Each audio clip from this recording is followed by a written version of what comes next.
Pessoal, boa noite para todos. Eu gostaria de dar sequência com vocês nas apresentações e análises associadas ao quarto módulo da disciplina, que trata da representação de grandezas trifásicas por vetores espaciais.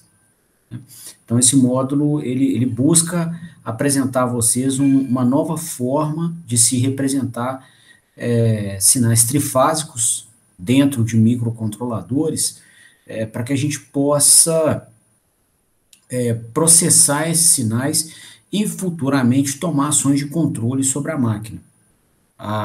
Assim, esse processo que a gente está vivendo, ele tem um fim muito bem caracterizado, né? Ao final das contas, a gente tem que controlar movimento de corpos, potencialmente, né, igual nos cenários industriais, corpos pesados no espaço. E para poder fazer isso, a gente vai ter que embarcar o sistema de controle em microcontroladores, e para montar as leis de controle, né, a gente vai ter que processar, nem para montar as leis de controle, dentro das leis de controle que serão montadas, nós vamos ter que processar os sinais físicos da máquina. E aí a gente vai ter que representar esses sinais de alguma maneira. Ok? E aí nós estamos buscando nesse módulo uma forma de representá-los, né, dentro de um microcontrolador, para que a gente no futuro consiga tirar vantagem disso na síntese, na construção dos controladores de torque. Ok? Então essa é a motivação. Por que gastar energia com isso, né? É por esse motivo. Nós começamos esse esforço já há 2 aulas. Só uma consideração aqui, ó. Eu estou compartilhando a tela e, tá? O que acontece? Eu estou com o microfone para melhorar o áudio da aula gravada, e aí o computador não está liberando perguntas de vocês ou o áudio de vocês na minha caixa de som aqui. Então, caso alguém queira perguntar alguma coisa, manda um texto, ele vai aparecer aqui à direita, aí eu vou tirar o conector do microfone, o computador libera o áudio e aí a gente conversa, ok? Estou avisando porque às vezes vocês vão falar e eu estou com a tela aqui que eu escrevo a aula sobrepondo a tela do Google e eu não estou escutando, não está chegando áudio para mim, tá? E eu também não vou ver o que vocês estão falando, porque quando alguém está falando, mesmo que o áudio não chegue, na imagem da pessoa, né, se mostra que esse microfone cortado aqui não existe mais, ele deixa de existir, né? E aí você sabe que alguém está falando, então também não tem como eu ver isso.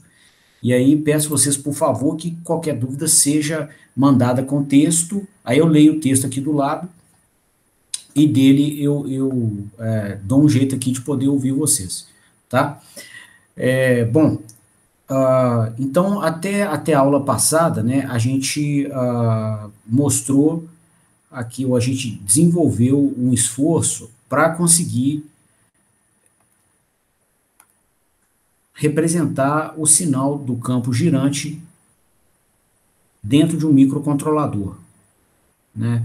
Considerando que a gente não queria perder informação nobre, que a gente queria armazenar só a informação estritamente necessária, e que a gente queria que essa representação fosse feita numa base matemática já bem conhecida, para que a gente pudesse herdar todo o conhecimento que os matemáticos desenvolveram para aquela base na manipulação do sinal, que é o que a gente vai ter que fazer nos estágios de controle e processamento dos sinais da máquina. Bom, para isso então, pessoal, a gente propôs usar o plano dos números complexos, e nessa proposta a gente sugeriu sobrepor aqui o plano dos números complexos com eixo real e eixo imaginário sobre um corte de seção transversal da máquina, né, que está aqui desenhado em preto. E aí a gente buscou encontrar uma conta matemática que criasse aqui um número complexo que seguisse o polo norte do ímã. Tá? Então, o nosso exercício criativo aqui passou por isso, tá? Foi desenvolvido com essa condição de contorno, Tá? Qual conta matemática eu posso fazer a partir das medições das correntes nas três fases, né? E que resulte para mim em um número complexo que contenha na sua estrutura toda a informação que eu preciso para saber aonde está o ímã girante na máquina em um dado instante e qual a amplitude desse ímã, né? E aí a gente descobriu essa conta, né? Nós vimos o seguinte, que se a gente medir as correntes das três fases e, por exemplo, se a gente jogasse essas correntes, essas medições para um microcontrolador, tá? Então medimos aqui a corrente na fase a corrente na fase B e a corrente na fase C. Então tem os nossos sensores aqui, né, que vão fazer essas medições para nós. Nós vamos pegar esse sinal, né, colocar numa placa eletrônica para condicionamento de sinais, né, vamos fazer offsets, vamos processar filtros, né, analógicos ainda, vamos aplicar ganhos a esses sinais, e aí, depois que esses sinais estiverem todos processados, né, muitas das vezes as unidades de processamento serão baseadas em amplificadores operacionais, a gente vai chegar com esses sinais em entradas analógicas, né, de um microcontrolador, e com esses sinais disponíveis dentro do microcontrolador, já no mundo digital, a gente pode fazer uma conta com eles em um programa de computador para criar esse número complexo aqui que acompanha o ímã, né? Que conta é essa? A gente viu, né, que a conta matemática que cria esse número complexo a partir das medições de corrente que eu comentei é essa aqui, ó. A gente pegou a informação do campo pulsante na fase A, em um dado instante de tempo. Pegamos a informação do campo pulsante na fase B, que é o número de espiras contidas até a direção do eixo magnético, vezes a corrente da fase B, e alocamos no plano dos números complexos essa contribuição da fase B na mesma orientação que o ímã da fase B aparece na máquina. Então, como o ímã da fase B aparece aqui a 120 graus, o ímã não, melhor dizendo, o ímã da fase B ele se apresenta em todos os 360 graus da máquina, mas o pico desse ímã, né, o local que ele é mais forte, aparece aqui a 120 graus, né, do eixo magnético da fase A. Então, nós criamos um número complexo para descrever também esse ímã pulsante da fase B e alocamos da maneira mais lógica e direta possível. A gente alocou esse número complexo também a 120 graus no plano dos complexos. Depois nós pegamos a medição da fase C, multiplicamos, né, pelo número de espiras na direção do eixo magnético, e já que o ímã da fase C o pico desse ímã ocorre a 240 graus aqui na máquina, tá, do pico do ímã da fase a gente criou um número complexo também alocado a 240 graus no plano dos complexos para representar o ímã pulsante da fase C. Né? E aí a gente viu que se a gente somasse esses três números complexos aqui, associados aos ímãs pulsantes, aos picos dos ímãs pulsantes, a gente obtinha um quarto número complexo que continha na sua estrutura a informação do ímã girante que está presente na máquina e que é produzido pelos três ímãs pulsantes que a gente tem em cada uma das fases. Né? A gente processou esse cálculo todo e mostramos que o resultado é esse aqui, ó.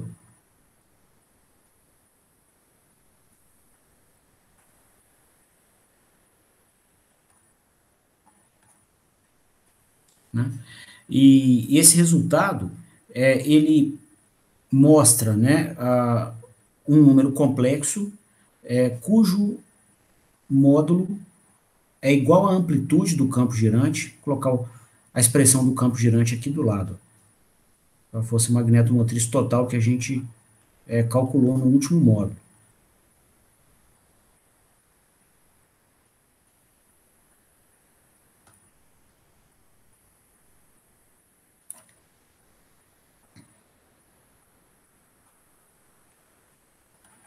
Tá? A gente vai começar a análise aqui com a máquina de dois polos. Tá? Então, o ômega θ vale 1. Tá? Então, seria essa expressão do campo girante aqui. Então, a amplitude do campo girante está igualzinha o módulo do número complexo. Então, se a gente amostrar as três correntes nas três fases e fizer essa continha aqui no programa do computador, na hora que a gente pegar o resultado da conta, né, vai ser um número complexo, que se representado na forma polar, ele vai ter módulo e ângulo. Né, módulo e ângulo. O módulo dele é a própria amplitude do campo girante. Então, já temos uma informação nobre, que é a amplitude do ímã, que a gente precisa controlar para ter controle de torque. E esse ângulo aqui, ó, que esse número contém no plano dos complexos, vai ser o mesmo ângulo do pico do polo norte na periferia da máquina. Tá? Então, a gente mostrou ontem que esse ímã azul aqui, ele vai andando e esse número complexo que nasce aqui dessa continha anda junto com ele. Tá? Então, ele vai andando no espaço, o número complexo também anda no plano dos complexos, junto com ele. Tá? E, então, enfim, ele é acoplado. Ele está simplesmente assim, acoplado ao ímã girante da máquina. Tá? Um anda, o outro anda junto. Ok? E com o mesmo módulo. Né? Então, a gente criou uma maneira muito inteligente, muito interessante, né, de chegar na informação do ímã girante a partir da medição de sinais de corrente, que são sinais mensuráveis de uma maneira muito conveniente. Tá? A instalação do sensor é fácil, tem uma ampla gama de fabricantes que os vende, a banda passante dele é elevada, tem o fundo de escala nos mais diversos níveis de corrente que você queira. Enfim, conseguir uma informação dessa com corrente é só alegria. Tá? Não tem um contraponto aqui. Assim, realmente foi sensacional o que a gente conseguiu. Tá? Bom, uma observação aqui, né? Essa conta, né? Ela traz, né? Ela produz um resultado tão expressivo, né? Que ela é sistematizada numa transformação de engenharia, tá? Chamada de transformada de Clark. Okay? Então, se a gente observar aqui, uma outra forma de se escrever esse resultado, antes da gente chegar na transformada de Clark, é essa aqui, ó. Esse primeiro termo, o que ele tem aqui, né? Ele tem a contribuição da fase A, tá? Então, na verdade, foi o pico de força magnetomotriz da fase A que a gente colocou aqui. Esse segundo termo, ele tem o pico da força magnetomotriz da fase B, igual a gente viu no módulo passado, é um ímã pulsante, cujo valor de pico, né, vai ser dado pelo número de espiras, né, vezes a corrente que alimenta aquela bobina. E a gente pegou essa contribuição da fase B e rodou ela de 120 graus no plano dos complexos. Multiplicar um sinal por E elevado a J 120, né, significa o quê? São FB, né, vou colocar aqui o plano dos números complexos. Então, FB é um número puramente real. Né? Uma constante, então, o número de espiras na direção do eixo magnético, vezes a amostragem da corrente. Então, é um número real. Quando você multiplica por E elevado a J 120, né, significa que você vai processar uma informação cujo resultado é dado pela multiplicação dos módulos, e esse número aqui tem módulo 1, então o módulo do resultado é o próprio valor de FB, e você vai somar os ângulos para obter o ângulo do resultado. O ângulo desse número complexo aqui é 0 graus. O ângulo desse outro aqui é 120. Então, o que você vai ter no resultado? Um resultado cujo módulo é FB a 120 graus. É como se você tivesse rodado o FB de 120 graus aqui, ó. Ou a contribuição da fase B de 120 graus.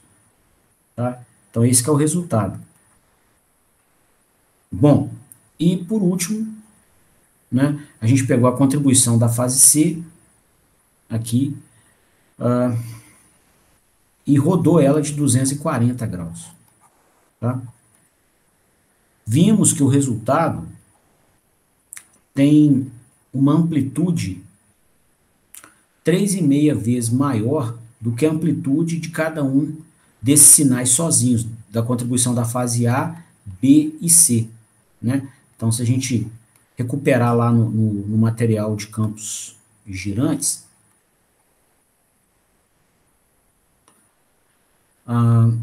a gente viu o seguinte, que a contribuição de cada um desses campos girantes tem essa estrutura aqui, ó, N máximo e o IAS, né, que é a contribuição da fase A aqui, ó, seria um I máximo seno de ômega E t, né? Então, a amplitude desse sinal vale N máximo vezes I máximo. Na fase B também vai valer e na fase C também vai valer.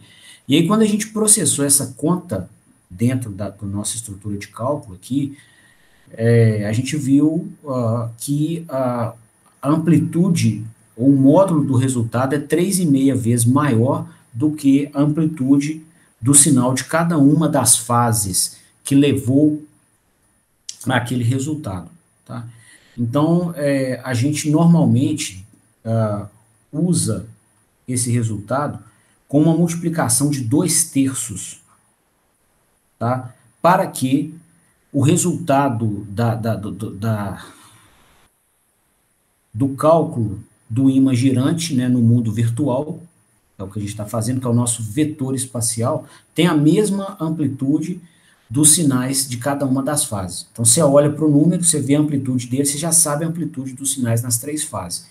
Tá? Então, a gente vai definir um novo número complexo, vou chamar aqui de força magnetomotriz total em alfa-beta, tá? Que vai ser 2/3 dessa força magnetomotriz total aqui, ó. Esse 2/3 só está aqui, né, para que a gente tenha um resultado aqui, ó, cujo módulo seja igual à amplitude dos ímãs pulsantes em cada uma das fases. Tá? Então, essa conta, né, seria processada assim, ó, 2/3.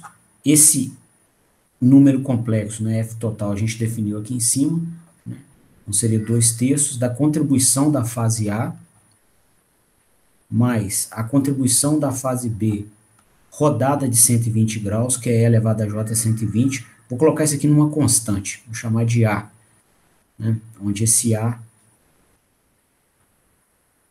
vai ser igual a E elevado a J 120. Igualzinho acontece aqui nesse termo. Mais a contribuição da fase C, que é o que está aqui, ó, FC vezes, vou colocar aqui só uma coisinha aqui, ó, FB de T. Contribuição da fase B, rodada de 120,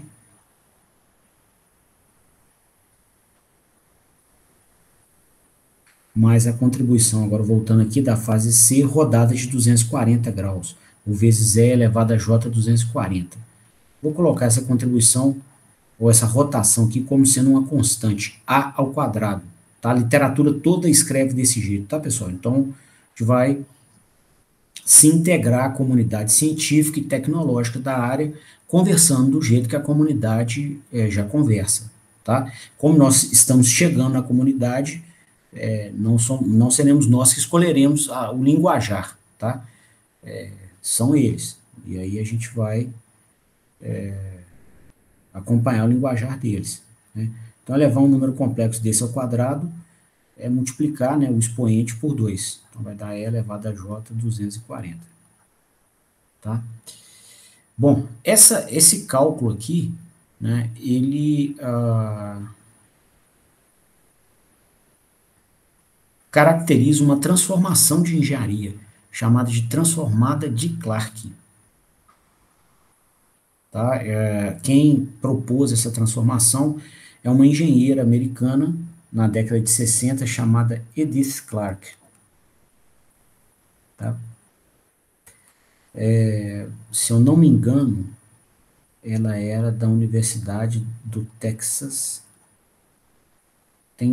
A Universidade do Texas tem várias cidades, tá? Eu não sei se era em Austin, tá? Depois a gente consulta, mas eu sei que ela era do Texas, tá? Ela trabalhava com transformadores, né? O transformador é uma máquina elétrica trifásica não rotativa, tá? Então ela está trabalhando, ela trabalhou com equipamentos que são embarcados no mesmo bercinho que a nossa máquina elétrica aqui. É uma máquina elétrica, você cria sinal num circuito de estator, né, você cria campo magnético no circuito de estator, e esse campo é acoplado no circuito de rotor e promove fenômenos eletromagnéticos e mecânicos no rotor. Tá? Então, é um transformador, você tem dois circuitos elétricos isolados se acoplando por campo magnético.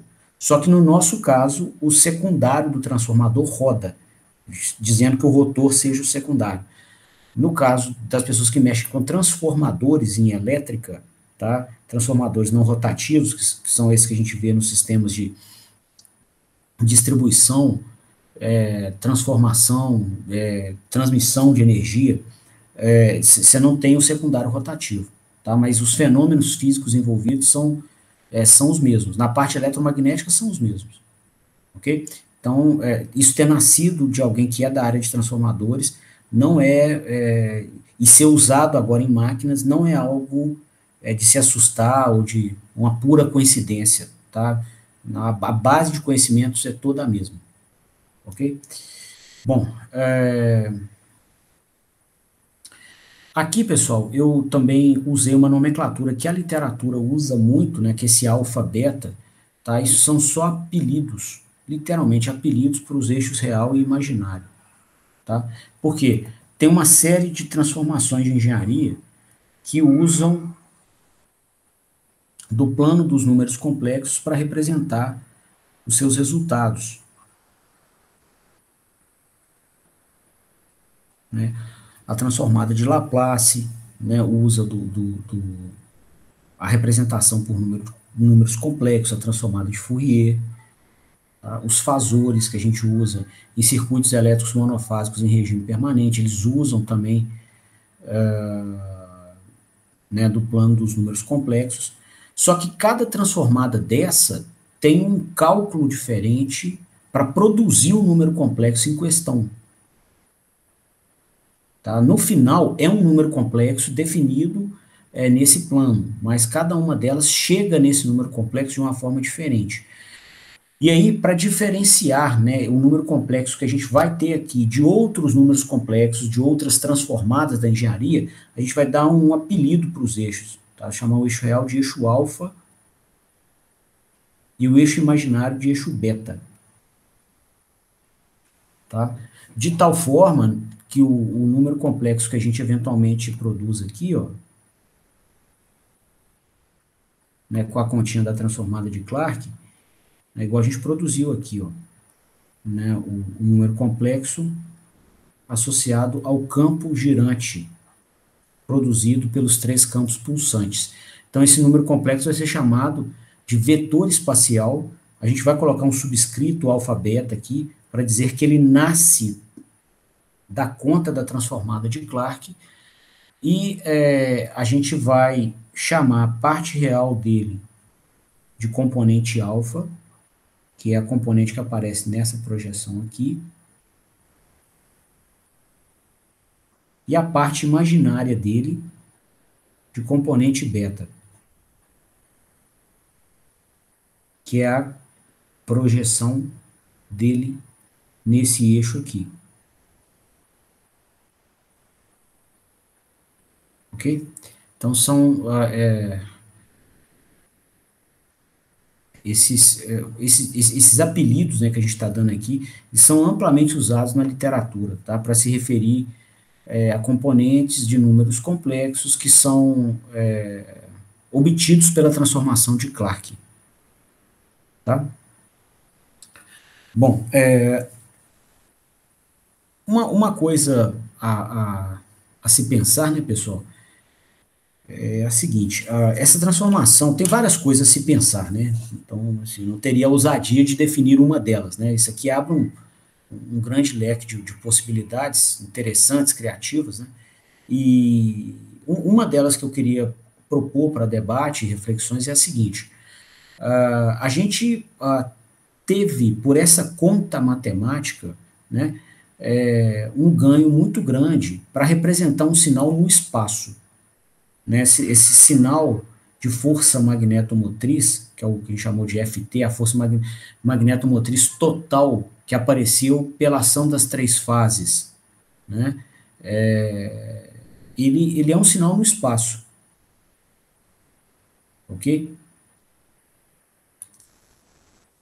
Tá andando aqui, ó. Então, a gente criou uma representação legal, bacana, para poder representar, né, o nosso sinal espacial dentro de um microcontrolador. Só que a máquina, né, tem outros sinais trifásicos que são definidos no tempo, né, igual as correntes nas três fases, as tensões que aparecem aqui nas três fases, ó, VA, VB, VC, não são sinais definidos no espaço, são sinais definidos no tempo. Tá? Os fluxos magnéticos, né? A partir do momento que a gente tiver, né, os ímãs do estator e rotor estabelecido aqui, você vai ter um enlaçamento de linhas de campo.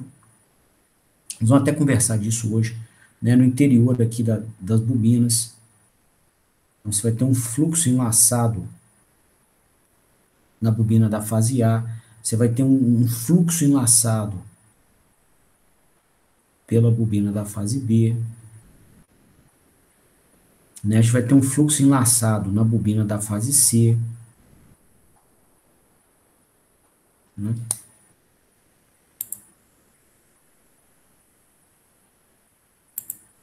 Opa, beleza. Obrigado aí.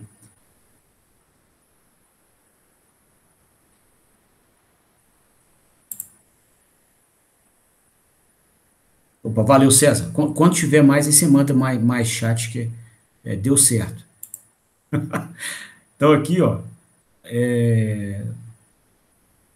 Agora é o seguinte, eu aceitei o Lucas. Cadê ele?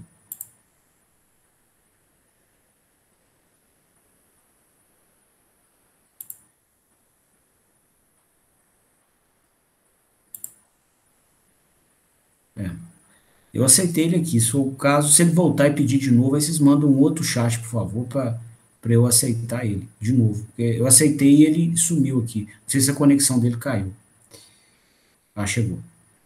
Beleza. Então, aqui, pessoal, né, recuperando o raciocínio, a gente conseguiu vantagens, né, ao processar aquela conta para representar esse sinal aqui no espaço, né, um sinal espacial de força magnetomotriz.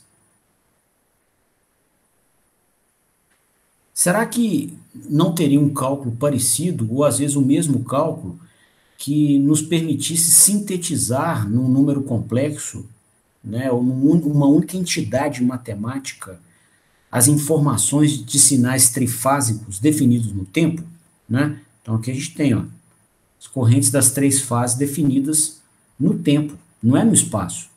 Tá? E se a gente também conseguisse compactar a informação delas numa única entidade matemática, ia ser show, né? A gente ia reduzir a quantidade de variáveis a tratar, né? Facilitaria os nossos esforços de modelagem, o esforço computacional do microcontrolador, os esforços analíticos, né? Porque no final das contas, para fazer isso rodar, vai demandar, né, do engenheiro mecatrônico muito capital intelectual. Vai dar errado dezenas de vezes. Você tenta botar isso para funcionar, dá errado, errado, errado. Assim, muitas vezes, tá? Muitas vezes. Para fazer isso funcionar é até um exercício de resiliência, tá? Quem já foi em bancada sabe o que a gente está falando, né? Enfim. E aí, tudo que te ajude a raciocinar é muito bem-vindo. tá? Isso aqui, a gente está num universo aqui muito poluído, né? Colocar entre aspas assim, de variáveis dos mais diversos formatos, né? Em quantidade muito exagerada também. Então, o que a gente tiver para ajudar a diminuir a quantidade de variáveis a se representar, a gente aceita de bom grado, né? Pode vir que a gente aceita mesmo, porque o sistema é complicado. Literalmente, tá? Não estou no sentido estrito da palavra. Tá? Ele é complicado, complexo de se fazer funcionar. Tá? No final, funciona muito bem, conforme os modelos apresentados, os resultados são excepcionais, né? A máquina que traciona o mundo. Tá? É o cavalo de guerra da indústria mundial são as máquinas de indução, né, nesses sistemas mecatrônicos. Tá? E o controle delas, né, o projeto, representação de sinais, a parte analítica é feita com esses números complexos aqui, chamados de vetores espaciais, inclusive. Até destacar isso. Então, assim, o ganho vale a pena o esforço, tá? Só destacando aqui, e estou destacando também uma nova motivação, né? Para a gente revisitar aqui essa expressão e tentar também descrever sinais definidos no tempo por um vetor espacial. Tá? Bom, esse exercício, né, do qual eu convidei vocês, ele pode se iniciar, né, olhando aqui a conta que a gente fez com os 3 ímãs pulsantes. Essa aqui, ó. Né? E a gente observa que esses 3 ímãs pulsantes são sinais definidos no espaço, né? Eles produzem um ímã girante, que também é um sinal definido no espaço, né? Só que durante o nosso processamento no interior do microcontrolador, a gente observa que esse parâmetro aqui, ó, N máximo, ele está comum nas 3 parcelas. Tá? E se a gente colocar ele em evidência, as 3 parcelas que vão se somar após colocar o NM, número de espiras na direção do eixo magnético, em evidência, são 3 sinais definidos no tempo, ó, o IA, o IB e o IC. Tá? Bom, e aí vai nascer um número complexo da soma deles, né, da contribuição da fase A com a contribuição da fase B rodada de 120 graus, com a contribuição da fase C rodada de 240 graus. Qual será que é a informação contida nesse número complexo? Será que ele contém a informação de amplitude, frequência e defasamento angular nas correntes nas 3 fases? Se ele contiver esse tipo de informação, a gente pode representar as correntes assim, inclusive controlá-las assim. Ok? Como? Aí nós vamos respondendo com o tempo, tá? Mas o controle vai nascer, né, a partir do momento que a gente consiga realimentar as informações dessas correntes, né, e processá-las numa representação mais conveniente, mais leve, né, com menos informação. Mas isso vai ser uma próxima etapa, tá? Por enquanto a gente está vendo representação. Um passo de cada vez para a gente não tropeçar. Ok? Eu vou repetir esse cálculo aqui embaixo, então, para a gente, né, tentar extrair dele informações associadas ao sinal de corrente, que é um sinal definido no tempo. E aí o que a gente aprender para a corrente já vai ser naturalmente extrapolável para tensões e fluxos enlaçados. Bom, vou separar aqui, vai ser um tópico novo da aula, tá? Já agora para analisar os vetores espaciais associados a sinais no tempo. Então, voltando lá em cima, né?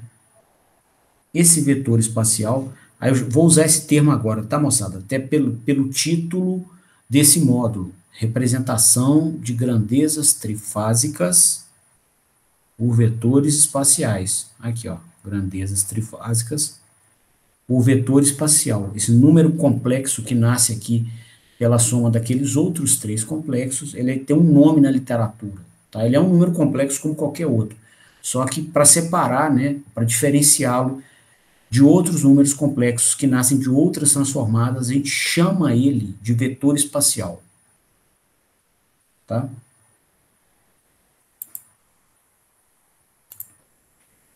Vou escrever até aqui para...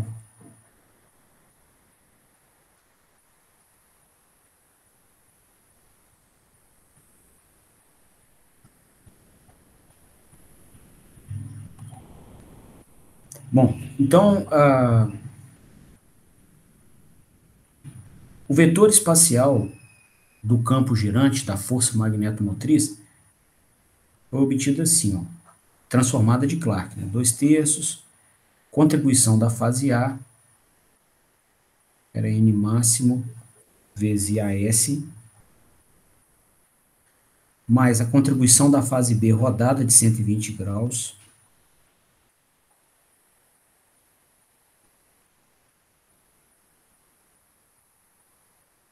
vou usar essa constante A aqui, para a gente já acostumar com a descrição que a comunidade científica e tecnológica apresenta em textos que envolvam vetor espacial, tá? Tipicamente textos de modelagem e controle de sistemas mecatrônicos baseados a máquinas trifásicas CA. Tá? Você vai ver esse símbolo A para todo lado, tá bom? Então eu quero muito que a gente seja integrado à comunidade, que vocês tenham fluência de leitura nesse tipo de material, então já vou usar a mesma nomenclatura deles. Mais a contribuição da fase C, número de espiras na direção do eixo magnético, vezes a corrente da fase C, isso tudo rodado de 240 graus no plano dos complexos. Bom, vou colocar aqui esse número de espiras na direção do eixo magnético em evidência.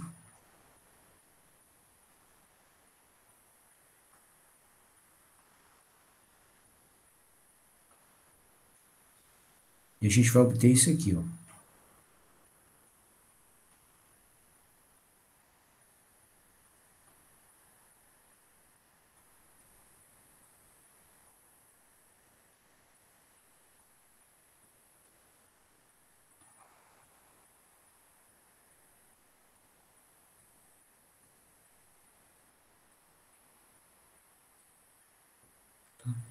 Observa que esse termo aqui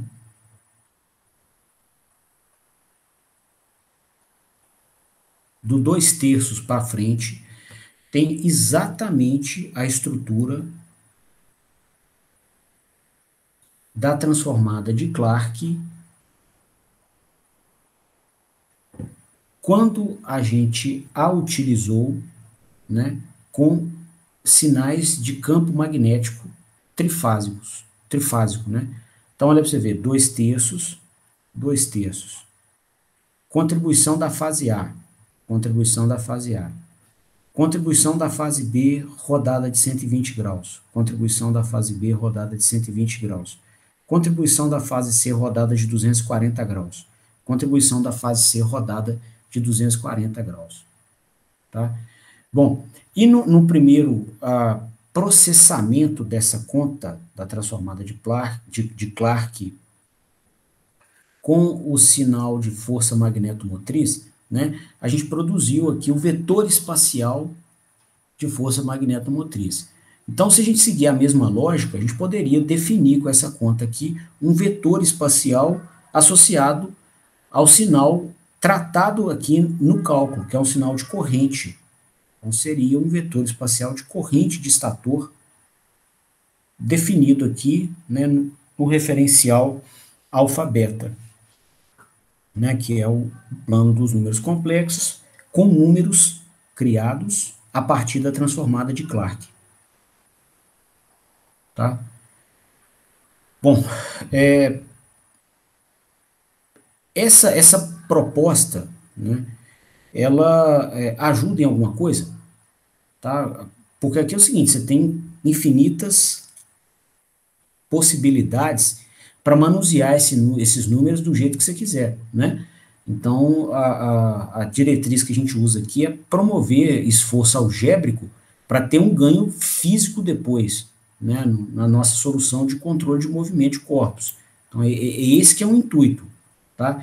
Então, se eu definir, né, um número complexo com essa conta que eu mostrei aqui em cima, nós teríamos algum ganho no número complexo obtido? Traz informação útil, informação nova, tá, em algum aspecto, tá, ou contrai a informação para a gente e facilita o processamento do sinal? Tá, então, vamos fazer essa análise, tá, para ver se tem ganho, se seria legal usar isso para alguma coisa. Tá? O cálculo pelo cálculo, para nós aqui, não faz sentido. Bom,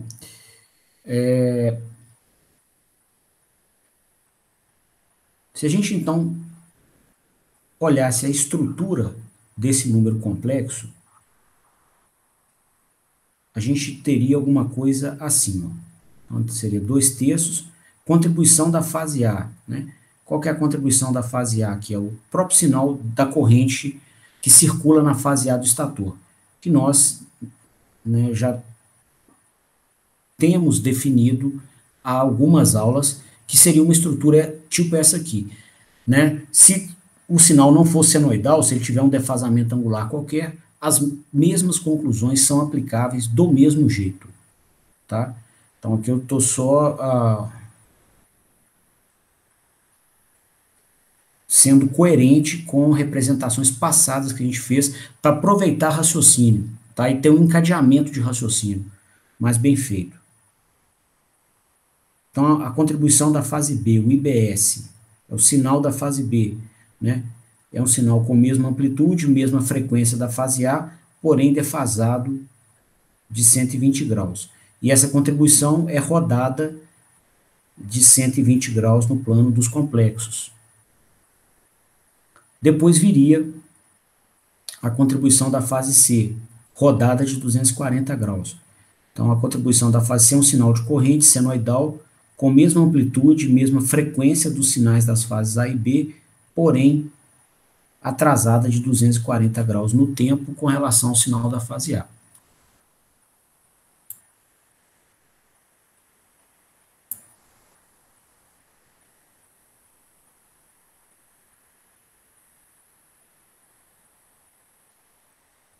Ok?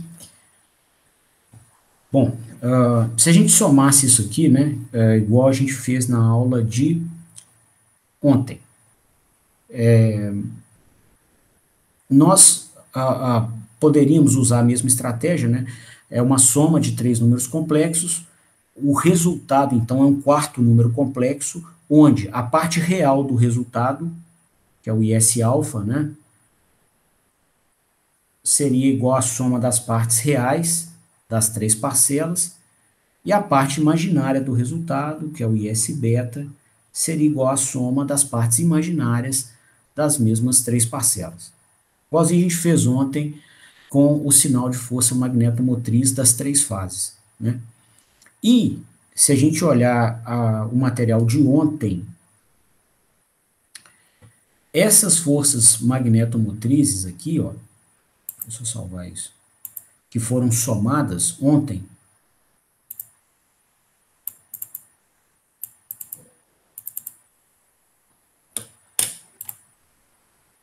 só um minutinho. As forças magnetomotrizes que nós somamos ontem, elas tinham a mesma estrutura desse cálculo de agora, tá? Que a gente está fazendo envolvendo correntes. Só que aqui, ó, no lugar de máximo, vinha F máximo. Só isso. E aqui no lugar de máximo, vinha F máximo. E no lugar de máximo, vinha F máximo. Tá?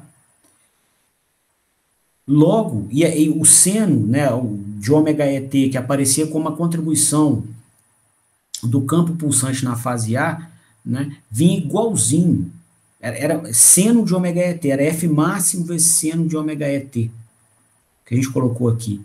A contribuição da fase B, que estava aqui, ó, né, era assim, ó, N máximo vezes I máximo vezes seno de ômega ET menos 120 graus, né? E aí, esse N máximo vezes I máximo, que a gente fez ontem, e fizemos nos estudos de campos girantes, a gente chamou de F máximo, a máxima amplitude de todas que o ímã consegue ter, né? Já que é um ímã pulsante, a amplitude dele varia no tempo. Vai ter um momento que ela chega no pico máximo de todos, tá? Que é o FM que eu estou colocando aqui, tá? E aí, quando a gente processou essa conta ontem, em detalhes, a gente somou as partes reais, depois somamos as partes imaginárias, as parcelas envolvidas eram idênticas às de hoje, só que no lugar de ter I máximo, tinha F máximo. Tá? Logo, então, o resultado de hoje vai ser idêntico ao de ontem, só que onde apareceu F máximo no de ontem, vai aparecer I máximo no de hoje. Tá? E aí o resultado, então, né, o resultado de ontem tinha dado F máximo, que hoje vai ser I máximo, vezes E elevado a J ômega E T menos π sobre 2. Tá? Só aproveitando o cálculo de ontem. Tá? Nós já temos muita estrada em cálculo, já para procurar atalhos, né?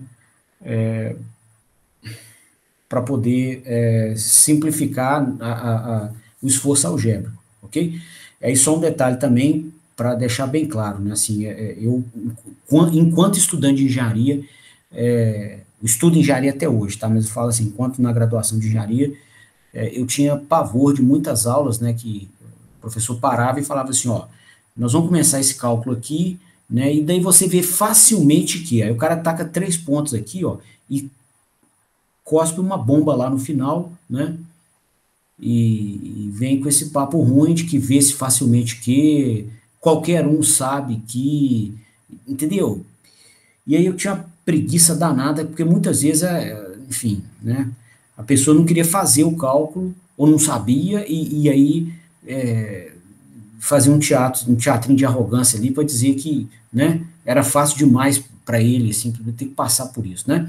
Então, assim, pelo pavor que eu tenho disso, eu não estou repetindo essa historinha aqui, tá? Então, assim, eu estou chegando ao resultado direto em cima de um cálculo que a gente fez ontem, linha a linha, onde a única diferença era, em termos matemáticos, tá? Lógico, em termos físicos são sinais diferentes, um é sinal de campo magnético, o outro é de corrente, mas em termos matemáticos, a única diferença era essa aqui, ó.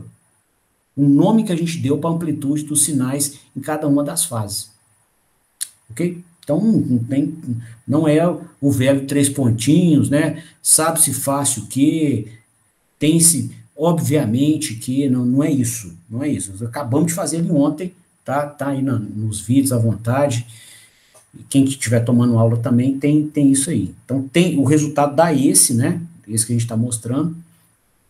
E vamos ver, né, se o que esse resultado traz de informação nova para nós, tá? Então, esse resultado, ele é definido, né, aqui como um número complexo, igual a gente mencionou, a transformada de Clark, ela tem como resultado um complexo,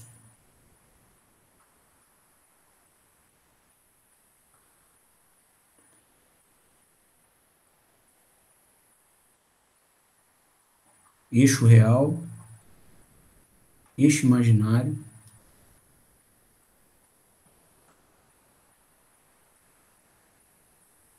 tá aqui um número complexo que a gente criou.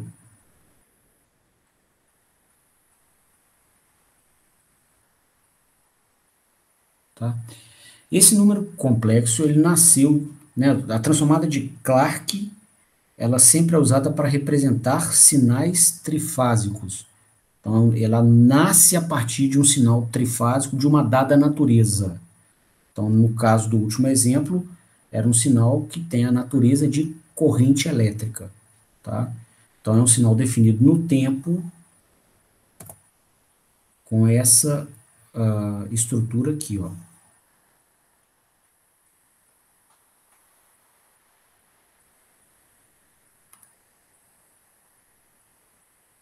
Agora é um sinal definido no tempo e que a gente apresentou como premissa da análise, né, uma verdade inicial, que ele tinha uma amplitude máxima. Tá? Então, a amplitude é o valor de pico que os senos e os cossenos possuem. Né? E que o sinal da fase A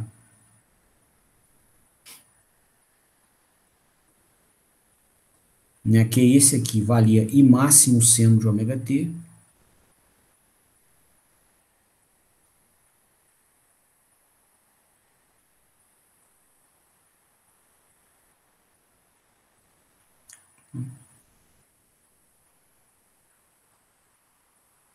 I máximo é a amplitude dele, né, então ele vai de mais I máximo a menos I máximo. O sinal da fase B, né, é I máximo seno de ômega t menos 120 graus. Então, tudo que aconteceu com a fase A vai acontecer com a fase B 120 graus depois. Você precisa de ter um ângulo ômega t, né, 120 graus maior, né, do que o mesmo ômega t na fase A, para que um dado nível de seno na fase B repita o da fase A. Tá? Então, se a fase A passou no zero aqui é o 90 dela, aqui é o 180, o 120 está aqui, ó. Então, se ela passou no zero aqui, a fase B vai passar no zero no 120. Se ela passou no pico aqui, no 90, a fase A vai passar no... Desculpa. A fase B vai passar no pico a 120 mais 90, 210 graus. Então, aqui é 280, aqui é 270, 210, está aqui assim mais ou menos, ó. Então, o sinal da fase B, ele vai ter mais ou menos essa estrutura aqui, ó.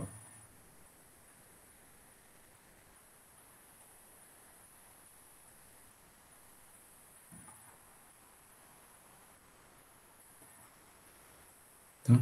E o sinal da fase C, tá? Ele tem a mesma amplitude, a mesma frequência da fase A, porém ele é defasado de 240 graus, tá? Então, se a fase A, né, se a senoide da fase A tem como argumento um ômega t, né, agora, esse mesmo argumento só vai se repetir para a fase C quando o ômega t for 240 graus, ou num instante de tempo que faça com que o ômega t seja 240 graus maior do que aquele ômega t que levou ao mesmo nível de seno na fase A. Tá? Ou, de uma maneira mais simples, tudo que aconteceu na fase A vai repetir na fase C 240 graus depois. Tá? Então, a fase A passou no zero aqui, né? A fase C vai passar no zero 240 graus depois. Ó. Então, se aqui é 180, aqui é 270, 240 está aqui assim mais ou menos. E aí, né, ele vai ter esse comportamento aqui, ó.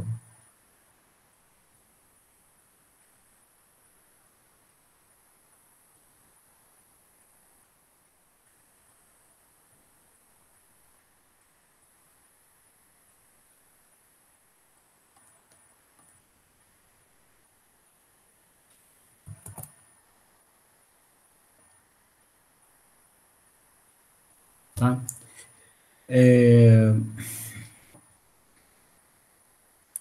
E a gente observa o seguinte, que a mesma primeira informação, né, que pode ser extraída aqui do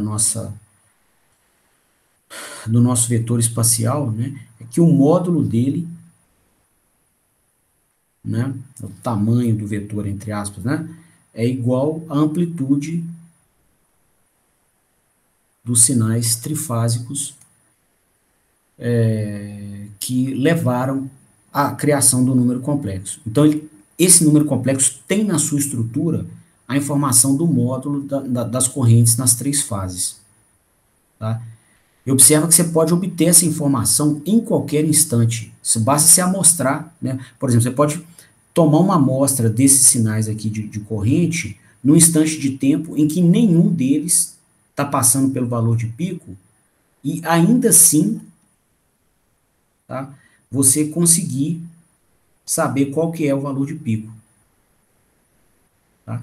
Isso é interessante, né, em termos de controle, que você já pode tomar suas providências, né, imediatamente para que você, por exemplo, cresça o valor da amplitude dessas correntes para crescer um valor de imã. Tá? Esse instante que eu marquei aqui, ó, o nível da fase C é essa, da fase A é esse, da fase B é esse aqui, ó. Nenhuma das três correntes está passando pelo pico agora.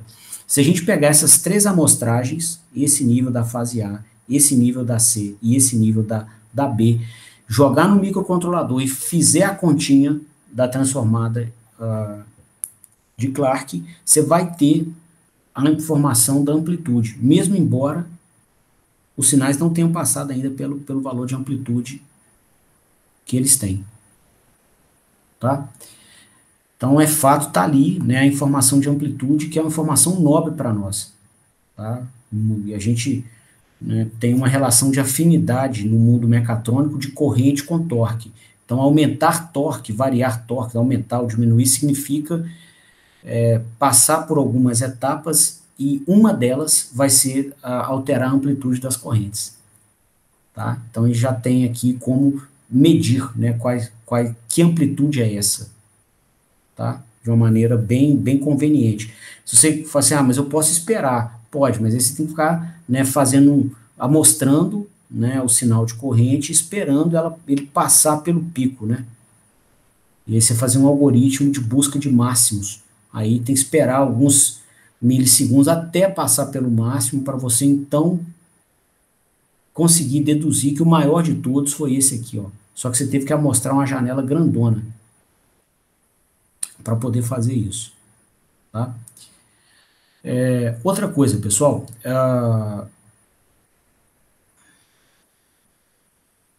esses sinais de corrente, né, eles são cíclicos, se repetem, né?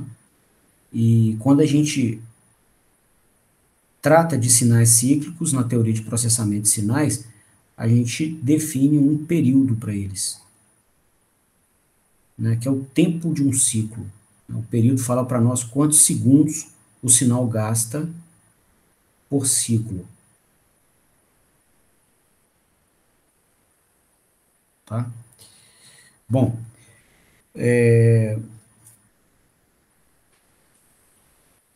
esse período ele tem relação com a frequência radiana do sinal, esse ômega E que a gente está usando toda hora. Né? A gente tinha comentado que esse sinal, que esse parâmetro ômega E é uma constante necessária para a gente usar a função seno, que é definida na trigonometria, para a representação de um sinal definido no tempo. Então, a gente está indo na trigonometria, pegando a função seno emprestada com os matemáticos e trazendo para nos ajudar a representar nossos sinais no tempo. Tá? E o que acontece?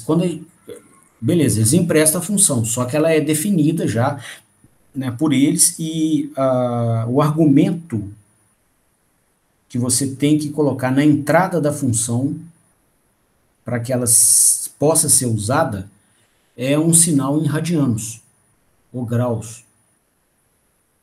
Tá? E a gente queria definir esse argumento em função do tempo. Então, nós vamos precisar de uma conversão que nos diga quantos radianos trigonométricos o sinal fez em um dado instante de tempo. E aí que a gente precisa usar esse ômega E, né? Ele fala para nós quantos radianos trigonométricos o sinal faz por segundo. Então, quando eu multiplico isso por t segundos, eu vou ter um número que me diz quantos radianos, mas vai ser um resultado, um valor qualquer, né? Que vai me dizer quantos radianos equivalentes o sinal fez até aquele instante de tempo t. Tá? Vamos pegar o sinal da fase A aqui, por exemplo, ó. Após um período,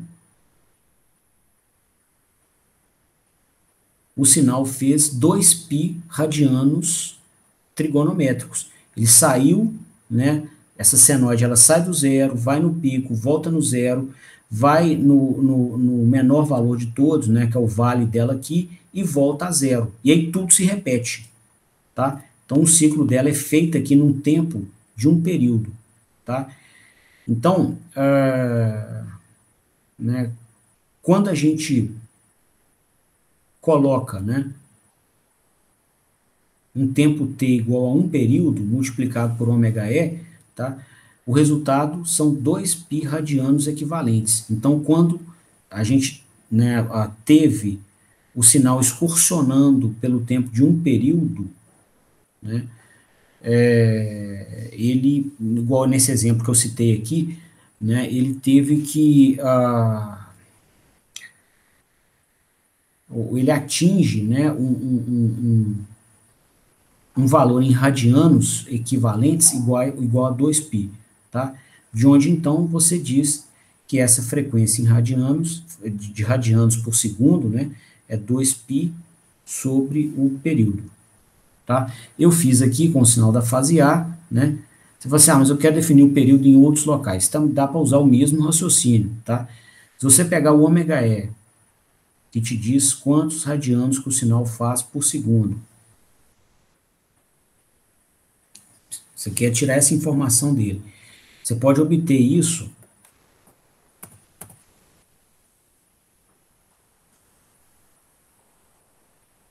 né, pegando os 2π radianos equivalentes por ciclo, que o sinal vai ter que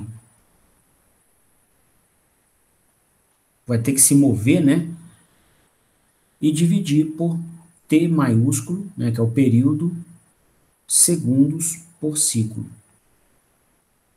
Então, a gente faz 2π radianos trigonométricos em um ciclo desse sinal. Dividido por t segundos em cada ciclo, tá? Vai te dar quantos radianos por segundo o sinal está fazendo. Logo, então, o ômega e é definido dessa maneira, 2π sobre o período. Uma outra forma de definir o ômega e. Tá? Bom, e como o período é o inverso da frequência, 1 sobre o período é 2 vezes π vezes a frequência. Então, é uma forma mais usual de se ver aqui a relação do ômega e com a frequência, tá? Aí aqui é a frequência em hertz, tá? Aí a gente está dizendo aqui o seguinte, ó, você tem 2π radianos por ciclo vezes f é a frequência em hertz, né? Hertz é definido por ciclos por segundo. Então, quantos radianos por segundo o sinal fez, ok? Bom, com essas definições, né, da área de processamento de sinais, eu queria fazer uma revisita aqui ao nosso vetor espacial de corrente, ao número complexo que nasceu aqui da transformada de Clarke. Tá? E aí, moçada, a gente está vendo aqui que esse vetor, né, esse número complexo, ele tem um ângulo que aumenta com o tempo, né? O tempo vai crescendo. O que está acontecendo aqui? Se a amplitude das correntes aqui não mudar, tá? O módulo dele não muda, tá? Então a ponta dele aqui vai estar dentro de um círculo, né? Sempre, sim, enquanto a amplitude estiver constante. E aí, o que a gente vai ver? Né? Com o passar do tempo, o ângulo desse número complexo cresce. Tá? O ângulo do complexo está aqui. Você mede ângulos de números complexos como sendo o ângulo entre o número e o eixo real, que a gente chamou aqui de alfa. Então, esse ângulo aqui, ó, ômega e t menos π sobre 2, está aqui. Ó. Ômega e t menos π sobre 2. É esse ângulo. Como o tempo cresce, né? A gente não tem controle sobre o tempo vai passando e crescendo. O que a gente está vendo aqui? Esse sinal vai rodar aqui no plano dos complexos. Não para de crescer, não. Desculpa, não para de rodar. Então vai rodando.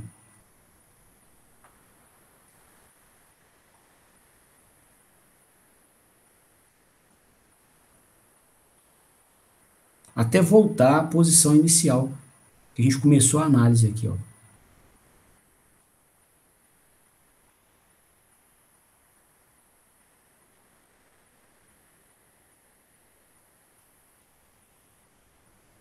Voltou lá, tá? Quanto tempo que ele demora para voltar? Né? Então, eu queria primeiro caracterizar com vocês, né, esse comportamento girante dele, né? E assim, até por associação, né, com conhecimentos que nós desenvolvemos previamente, a gente viu que quando a gente criou o vetor espacial de força magnetomotriz, ele girava junto com o ímã, tá? Foi até um material que a gente apresentou ontem e falamos hoje no início da aula, né? Era até assim, funcionalidade dele, né, fantástica, ele seguia um ímã girante, tá? Porque aí a gente consegue medir o ímã através dele. E aí a gente viu que, né, matematicamente, a conta que definiu esse sinal de força magnetomotriz, esse vetor espacial de força magnetomotriz, é a mesma conta matemática que definiu o vetor espacial de corrente. Então, se o vetor espacial de força magnetomotriz gira, tá, é razoável que esse aqui gire também. De corrente vai girar também no plano dos complexos com o passar do tempo. Tá? Então, enquanto a gente estiver rodando o código no microcontrolador, cada conjunto de sinais trifásicos em um dado instante vai produzir um vetor espacial. Então, a gente já mostrou a corrente da fase A nesse nível, a corrente da fase B nesse nível e a corrente da fase C nesse nível, nesse instante de tempo. Aí a gente processa o cálculo, né, da transformada de Clarke e a gente vai obter o vetor espacial aqui. Aí no próximo instante de tempo, tá? Aqui, por exemplo, a corrente da fase A está nesse nível, a da fase B está nesse, desculpa, a fase A nesse nível, a fase B nesse nível, e a fase C está aqui, ó. Aí quando você faz a continha da transformada de Clarke, você vê, você representa o vetor espacial e vem para cá. Aí você vai, né, usa a sua instrumentação, amostra de novo a fase C, amostra de novo a fase B e amostra de novo a fase A. Faz a continha da transformada de Clarke com as três amostras, cria seu número complexo, desenha ele vai estar aqui, tá? E aí, em qualquer instante de tempo que você for mostrando os sinais das correntes nas suas três fases, né, você vai ver que ele vai produzir um número complexo que gira no plano, tá? Bom, qual que é o comportamento desse giro, né? Então, eu queria analisar esse comportamento pegando aqui um instante de tempo qualquer, tá? Digamos aqui, ó, T1 segundos, tá? Esse instante de tempo aqui que a gente marcou.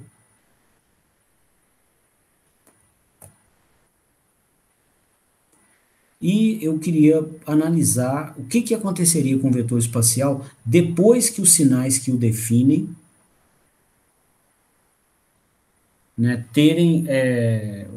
forem amostrados um período depois. Então, se esse instante de tempo é T1, esse instante de tempo aqui na frente seria T1 mais o período.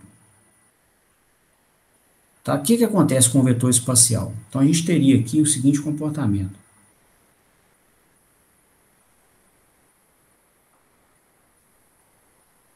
O IS alfa beta no instante T1. Vamos pegar aqui o nosso resultado. Ó. Seria I máximo vezes E elevado a J, ômega E. A informação do tempo aparece aqui, ó. Ômega E vezes T1 menos π sobre 2. Tá? Agora eu vou ver qual que seria o vetor espacial no instante de tempo T1 mais um período. Então seria I máximo vezes E elevado a J, ômega E vezes T1 mais um período menos π sobre 2. Tá? E aí, trabalhando um pouquinho no argumento desse segundo vetor espacial, a gente obteria isso aqui, ó, E elevado a J, ômega E vezes T1, mais ômega E vezes o T maiúsculo, que é o período, menos π sobre 2. Né? Bom, como a gente definiu agora há pouco, ó, o ômega E vale 2π sobre o período. E olha aqui, ó, você tem 2π sobre o período vezes o período de novo. Então vai dar 2π, né?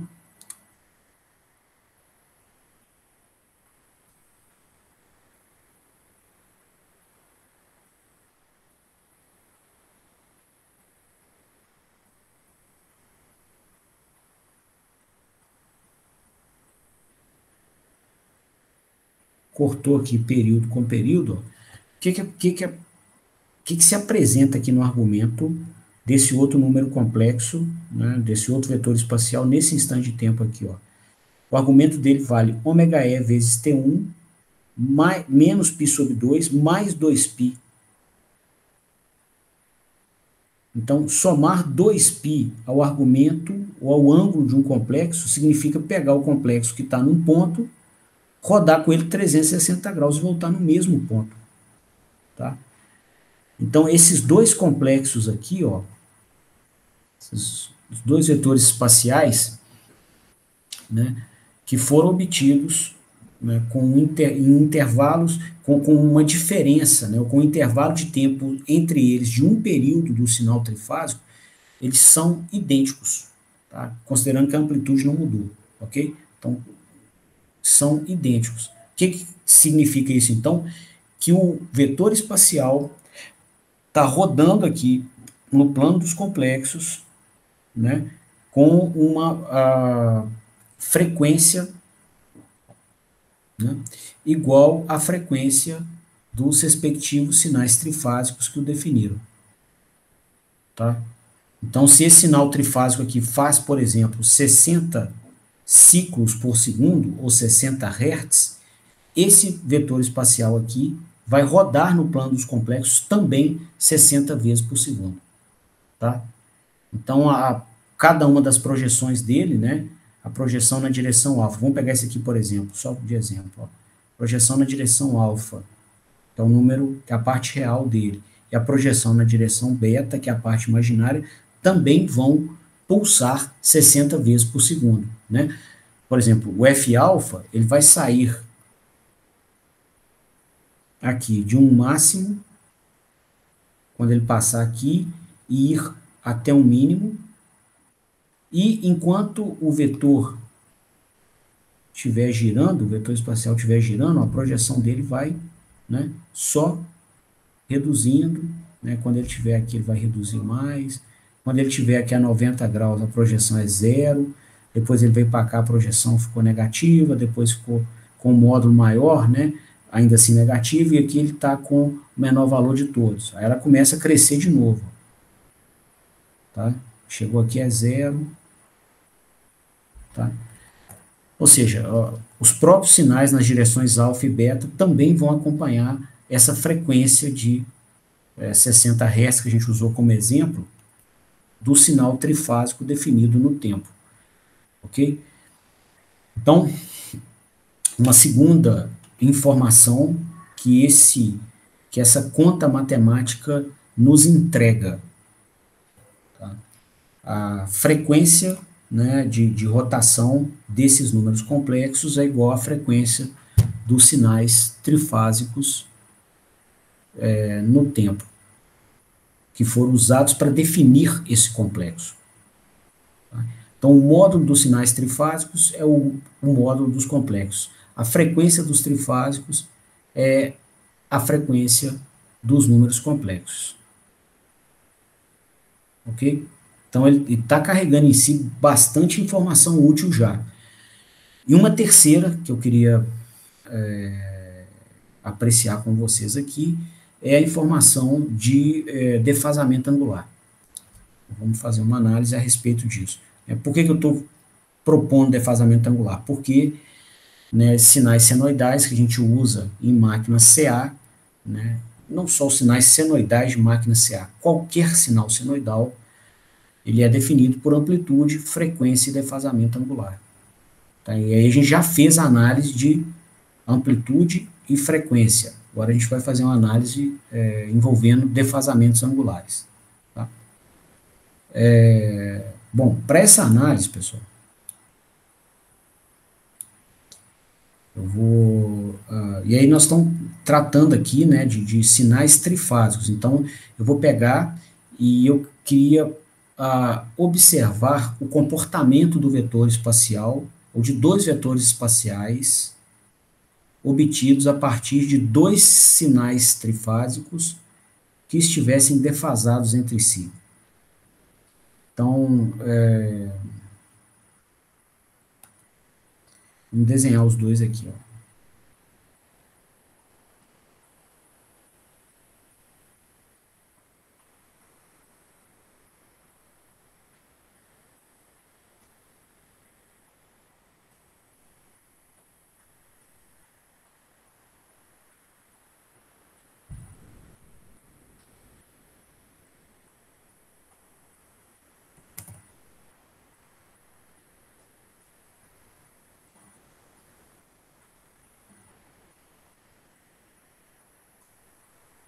Então, o primeiro conjunto, né, o primeiro conjunto de sinais trifásicos que eu queria analisar com vocês é o que a gente tem usado como base, né? Então, seriam esses sinais aqui, ó.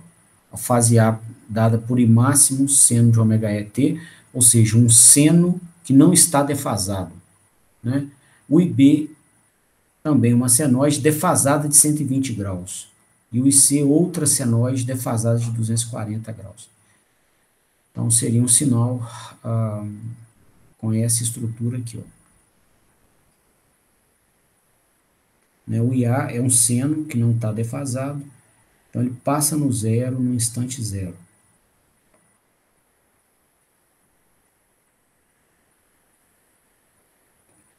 O IB está defasado de 120 graus, quer dizer que tudo que aconteceu com o IA vai acontecer com o IB 120 graus depois.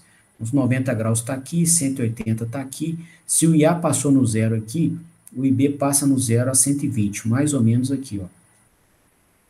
E aí tudo que aconteceu com o IA vai acontecendo com o IB depois.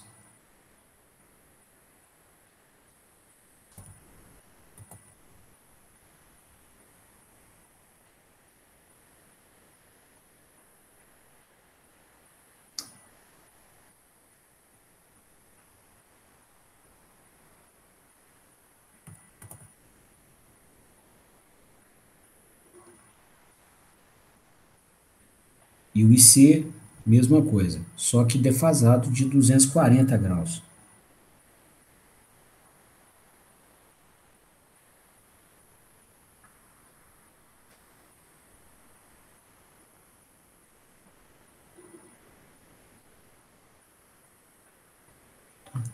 Então, a gente está com esse sinal trifásico aqui, e eu queria comparar o vetor espacial que ele produz com o vetor espacial que um outro sinal trifásico defasado desse aqui produziria. Então, seria um sinal trifásico assim, por exemplo.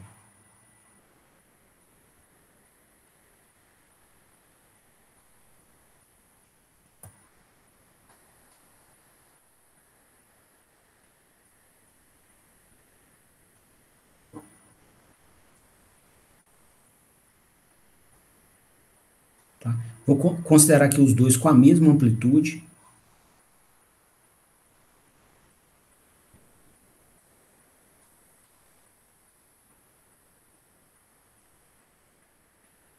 Amplitude I máximo para um.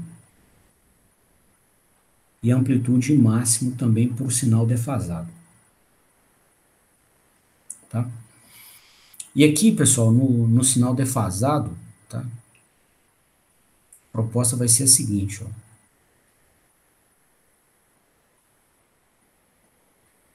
Vamos deixar a informação aqui, ó.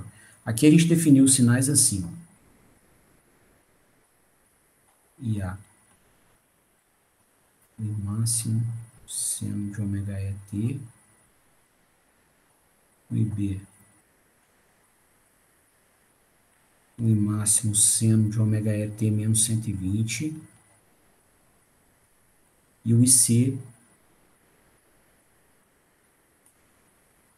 igual a I máximo seno de ômega ET menos 240 graus, tá?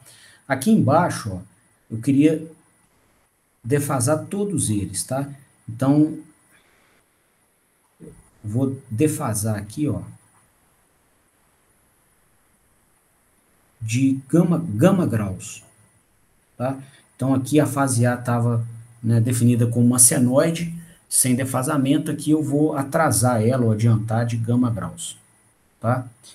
E aí eu replico esse defasamento nas fases B e C, né?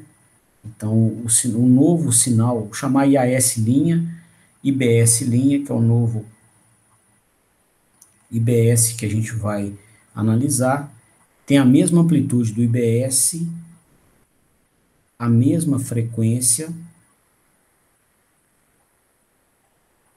porém atrasado do IBS de gama graus. Tá? Aqui não tem esse atraso de gama e aqui vai ter. Ó. E o ICS linha vai ser I máximo seno. Ele vai ser definido com a mesma amplitude e mesma frequência do sinal da fase C, porém atrasado dele de gama graus também. Tá? Então, atrasar de gama graus, cada um deles, né, significa que tudo que aconteceu com a corrente da fase A aqui em cima, vai acontecer com IA linha aqui embaixo, só que gama graus depois, tá? Então, se a corrente da fase A passava no zero no instante zero, o IA linha vai passar no zero gama graus depois, ó, tá? O gama radianos depois, ok? E aí,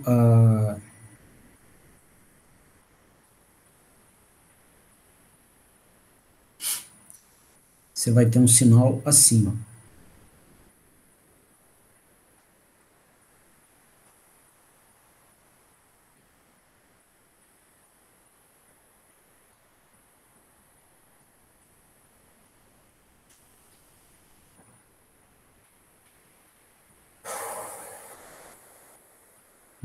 Esse atraso aqui em tempo vale gama sobre ômega E, não é isso?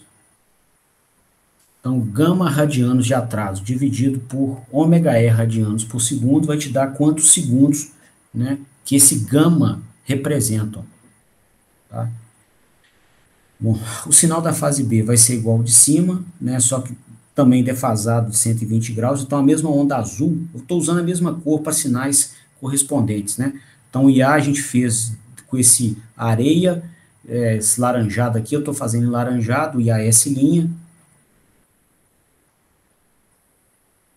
tá? O IB foi em azul, então o IB linha vai ser em azul também, tracejado.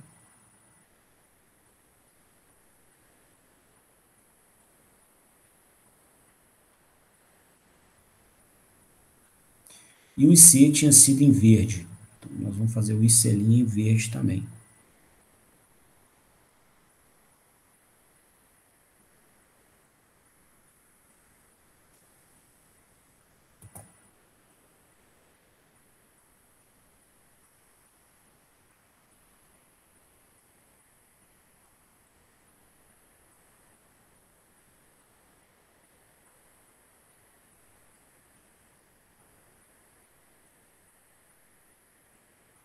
Alguma coisa assim, tá?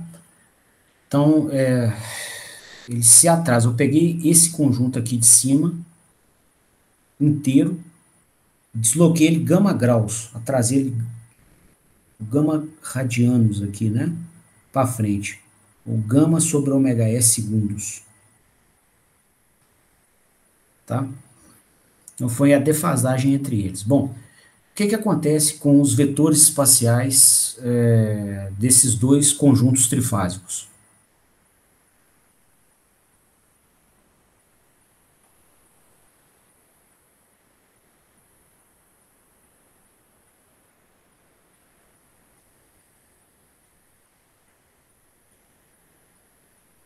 desenhar eles aqui no mesmo plano.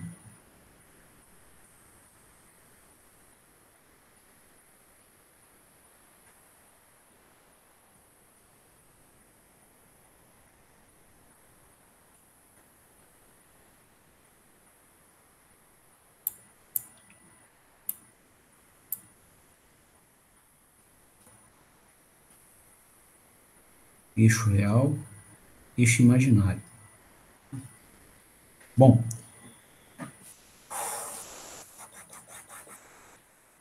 aqui, ó, no conjunto trifásico de cima, deixa eu criar espaço aqui, a gente vai produzir pela transformada de Clark esse número complexo aqui, ó. A gente até acabou de analisar no último estudo, é um IS alfa-beta, ele tem essa estrutura aqui, ó, I máximo vezes E elevado a J, ômega E T, menos π sobre 2, tá? Esse aqui, ó, só estou copiando o resultado da nossa última análise, ó. Ele aqui, ó. Tá? A gente produziu com as mesmas correntes, vai dar, né, os mesmos números complexos. Agora, o outro número complexo, que vai nascer aqui com esse outro conjunto trifásico, vamos chamar aqui de S alfabeta linha,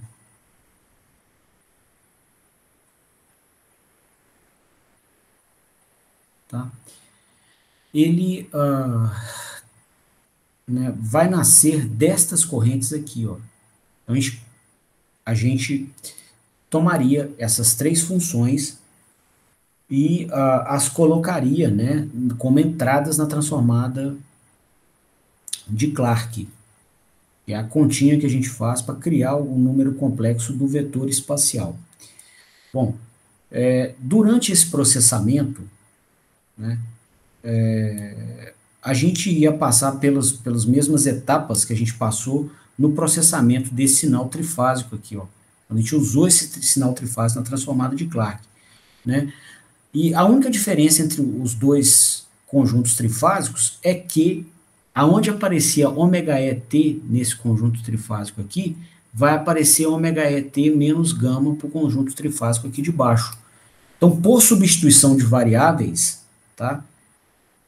Você pode, então, colocar diretamente no resultado a substituição que a gente assinalou. Ou seja, onde apareceu ômega ET no número complexo criado por esse sinal trifásico, apareceria ômega ET menos gama no número complexo criado por esse conjunto trifásico aqui, ó.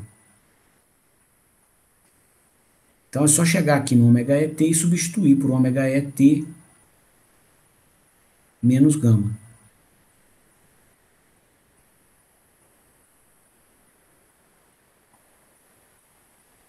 Tá? Bom, o que a gente observa da estrutura desses dois complexos, né? Quando a gente defasa os respectivos sinais trifásicos no tempo.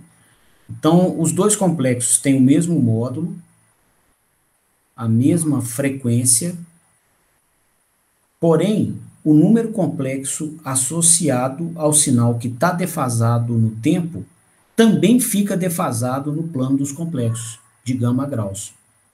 Tá? Então, para qualquer instante de tempo que você escolha, você vai caracterizar um ângulo para esse número complexo aqui de cima. Nesse mesmo instante de tempo, você vai ter o mesmo ângulo do número complexo de cima, menos gama graus, o gama radianos. Então vai estar gama radianos defasado no plano.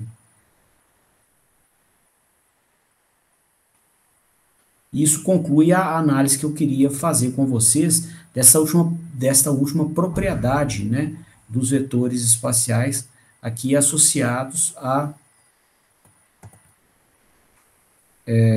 sinais trifásicos definidos no tempo.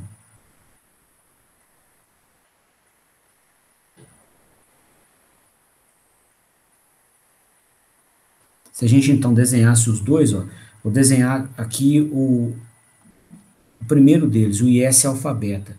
Se o IS alfa beta tivesse em um dado instante de tempo aqui,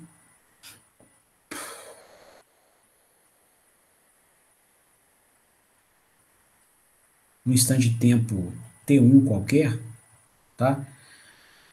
O IS', né, teria o mesmo módulo que ele e estaria gama graus para trás. Onde esse gama, só escrever ele aqui um minutinho. Então esse é o vetor espacial associado aqui ao segundo conjunto trifásico no mesmo instante de tempo, né? E ele está atrasado do primeiro de gama graus. Tá? Então, o mesmo defasamento que a gente observa por sinais no tempo se apresenta aqui no espaço também. Tá? Ou no plano dos complexos. Ok? Isso conclui, então, as propriedades que eu queria analisar com vocês para a transformada de Clarke aplicada a sinais no tempo. Né? E com essa última análise das propriedades, né, quando a gente analisa propriedades aqui, a gente está criando associações entre sinais, né, e a gente está vendo o seguinte, ó, que o número complexo da transformada de Clarke tem no seu módulo a informação da amplitude dos sinais trifásicos associados a ele. A frequência de giro dele no plano dos complexos é a mesma frequência de giro dos sinais trifásicos que o criaram. E o defasamento angular, né, entre dois conjuntos trifásicos aparece como defasamento angular entre os dois vetores espaciais, né, associados a cada um dos sinais trifásicos. Ok? Ou, trocando em miúdos, você tem toda a informação que você precisa de um sinal trifásico olhando para o seu vetor espacial. O sinal trifásico no tempo. A gente fez isso com a corrente, né, e a gente pode extrapolar para qualquer outro sinal trifásico definido no tempo. Tá? As mesmas propriedades se verificariam do mesmo jeito. Por quê? A estrutura matemática dos sinais é a mesma. Né? Se fosse mexer com um sinal de tensão, né, ao invés de ter um I máximo, a gente ia ter um V máximo. Tá? Mas todo o resto é a mesma coisa. Em termos matemáticos, tudo se preserva. Tá? Fisicamente é um sinal diferente, mas em termos matemáticos, né, é a mesma estrutura. E a gente pode, então, definir, né, um vetor espacial de tensão usando a transformada de Clarke também. E a gente, né, ao processar essa conta, ó, 2/3 da contribuição da fase A mais a contribuição da fase B rodada de 120 graus mais a contribuição da fase C rodada de 240 graus, né, a gente produziria um número complexo que guarda em sua estrutura toda a informação necessária para a gente saber o que está acontecendo com os sinais das fases A, B e C. Tá? Poderíamos definir um fluxo enlaçado, a gente vai até tratar disso na próxima aula, fluxo magnético enlaçado, e nas 3 fases, né, poderíamos tomá-los e definir um vetor espacial de fluxo magnético enlaçado, a partir do cálculo da transformada de Clarke. Ó. Contribuição da fase A, contribuição somada com a contribuição da fase B, que é a rodada de 120 graus, somada com a contribuição da fase C, rodada de 240 graus. Então, o processamento desse cálculo, né, que é a transformada de Clarke, aplicada aqui aos sinais de fluxo magnético, ao sinal trifásico de fluxo magnético no estator, produz, né, o vetor espacial de fluxo de estator. E nele né, nesse vetor espacial, você tem a informação do módulo, da frequência e do defasamento angular dos fluxos nas três fases. Em uma única entidade matemática. Tá? Então, além da extração de informação útil, né, que aparece de maneira imediata para nós, você compacta ou reduz a quantidade de variáveis a se manusear, tá? A se processar, a se controlar e a se analisar também. Tá? Eu vejo por vezes assim, é dado muito destaque, né, ao esforço computacional, vamos cair e tal. É lógico que isso é nobre, tá? Mas tem outro ponto também muito nobre que é o esforço mental humano quando você está debugando essas soluções. Tá? Não é à toa que você vai ver em planilhas de orçamento de desenvolvimento de produto, né, o custo de homem-hora, muito bem alocadinho lá, e não é barato. Tá? Porque até fazer funcionar, você tem muito capital intelectual humano empregado ali para que a solução funcione. Né? E aí, se você reduz a quantidade de variáveis a se raciocinar, você ganha um aliado para conseguir fazer com que aquilo se desenvolva mais rapidamente. E esse aliado, de alguma forma, foi configurado hoje, pelo menos um deles, né, que são os vetores, né, alguns aliados, né, no plural, são os vetores espaciais, né, que a gente obteve pela transformada de Clarke, tanto para sinais trifásicos definidos no tempo, quanto para sinais trifásicos definidos no espaço. Ok? Bom, a gente então vai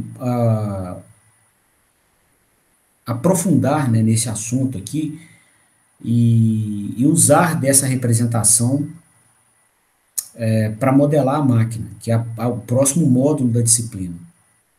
Ok?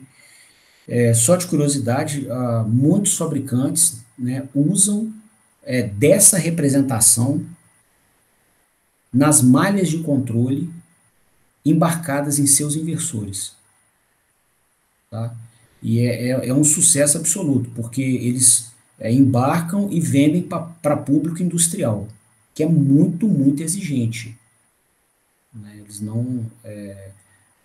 têm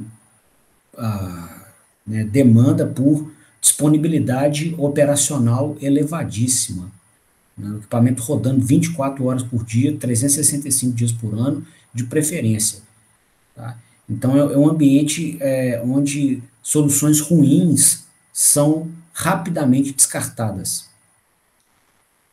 E essa solução, né, essa representação de sinais trifásicos é usada por vetores espaciais, né, representação de sinais trifásicos por vetores espaciais é uma representação usada em grande parte dos inversores de frequência para implementar os controladores de torque.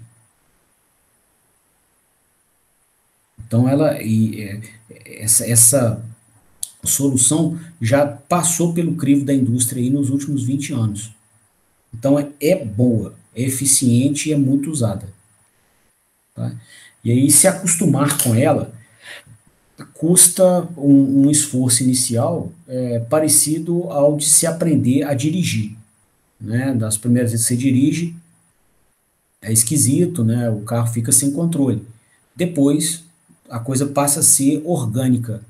Não é nem mecânica, é orgânica. Você leva o carro com segurança, né? Desde que você esteja prestando atenção, e você já não precisa raciocinar muito em como comandar o carro. Parece que, né, os pedais, alavanca de marcha, volante, viram uma extensão do seu corpo. Né? E aqui vai ser a mesma coisa com os vetores espaciais. A gente vai começar a usá-los, né, para explicar o que acontece com a máquina, e aí, de repente a gente nem percebe mais se está falando de sinais em ABC, né, trifásicos, ou só no vetor espacial. Vira uma coisa só. Ok? Bom, eu vou encerrando o assunto por aqui hoje. Não porque ele se acabe, né, mas é porque o nosso tempo está concluindo, está acabando, e para não embolar assunto, eu prefiro segmentar essa aula nesse ponto, tá? Porque teve informação demais, eu acho que avançar no próximo módulo agora vai inibir o aprendizado que a gente teve hoje. Eu vou então abrir a palavra a vocês para dúvidas, considerações.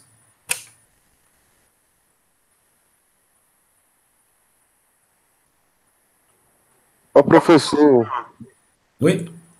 só uma coisa assim, com relação à prova, eu achei muito bom aquela revisãozinha que você deu aquela vez antes da prova.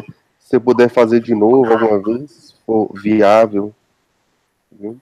Ô, Fazendo Lucas, exercício, eu acho posso. interessante, viu? Entendi. É o seguinte, a gente pode fazer sim.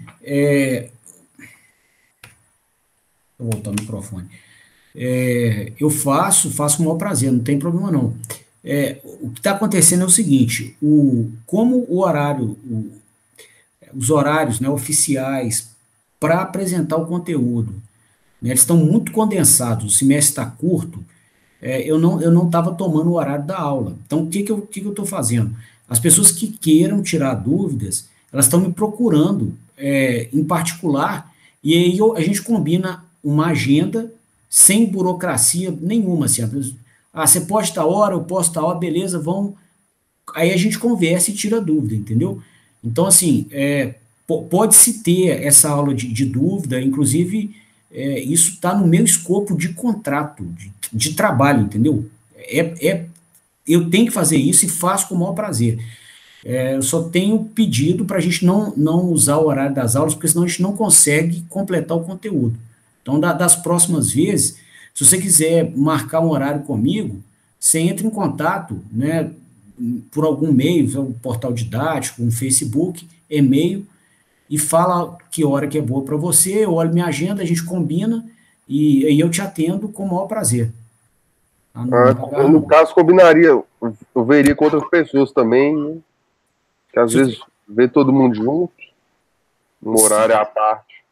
se quiser chamar outras pessoas, pode chamar. Melhor do que só para mim, né?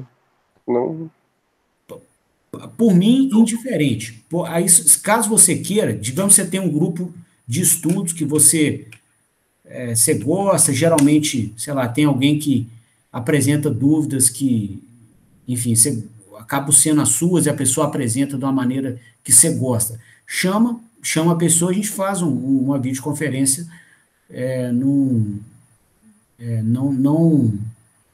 não tem problema nenhum. Eu só não quero usar o horário da aula agora, porque senão eu não consigo terminar o conteúdo. E aí vocês vão ter prejuízo de formação, sabe? Que agora a gente está criando todo o alicerce para modelar a máquina. E aí vem agora esse modelo nessa última etapa. Então, eu preciso do tempo das aulas. E fora do tempo a gente tira dúvidas. E aí pode fazer. Assim, você chama seu grupo de estudos, fala que hora que vocês querem. Aí você vira o capitão disso. Só, a gente quer conversar 2 da tarde. Aí vocês me comunicam, eu vou assim, ó, 2 da tarde, sei lá, digamos, eu tenho que levar a criança no médico, ou tem uma outra aula, um trem qualquer assim. Aí vocês podem 2h30? Pode, então tá bom, 2h30 a gente faz, entendeu? Acerta rapidão, de um dia para o outro, sem burocracia, e aí a gente faz. perfeito, professor. Então fica assim. Então, boa noite, obrigado pela aula. Até mais. Valeu, boa noite, Lucas. Obrigado pela Ô, presença. Léo, Oi, Rafael.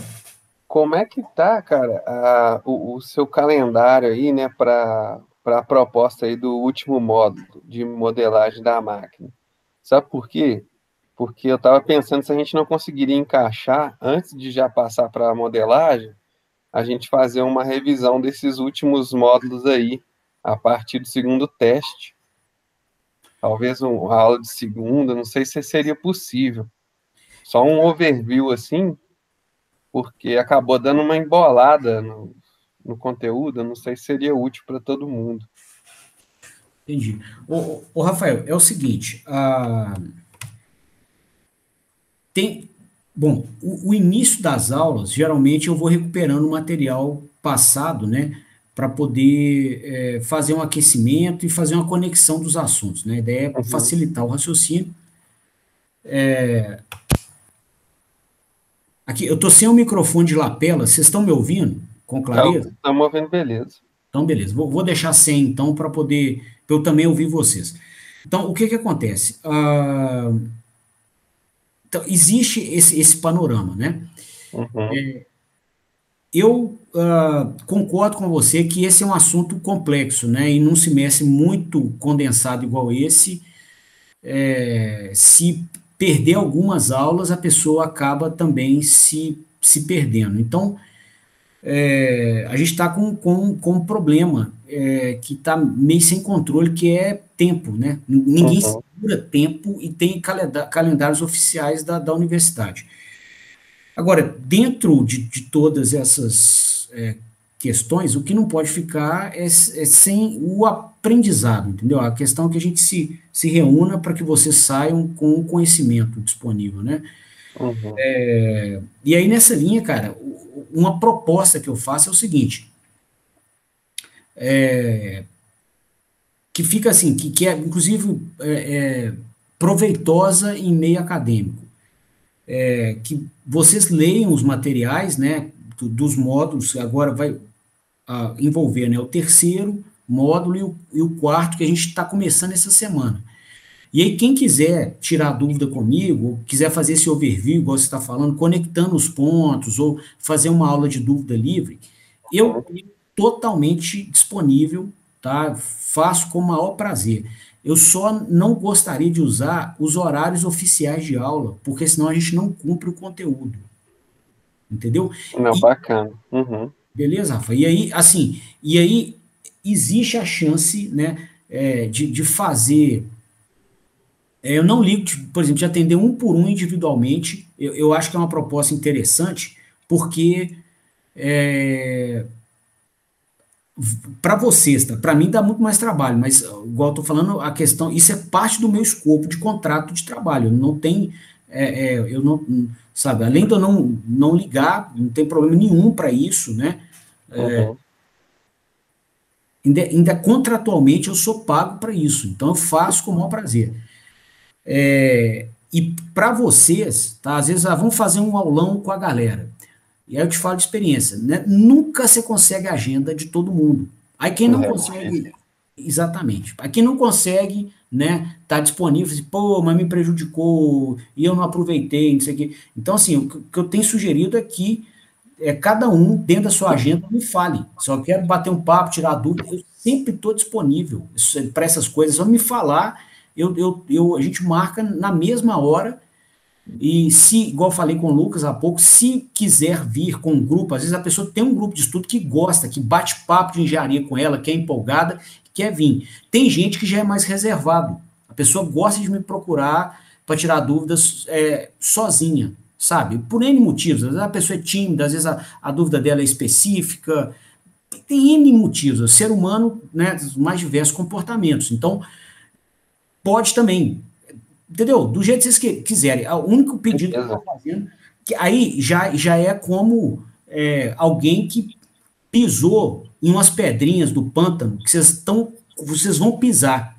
E aí eu estou avisando, assim, ó, essa aqui tem lodo, não pisa nela não, que vocês vão escorregar, vai machucar. Então, é nessa linha, entendeu? O que eu estou falando, porque é o seguinte, se eu usar o horário da aula para fazer isso, nós vamos deixar de aprender conteúdo relevante de mecatrônica.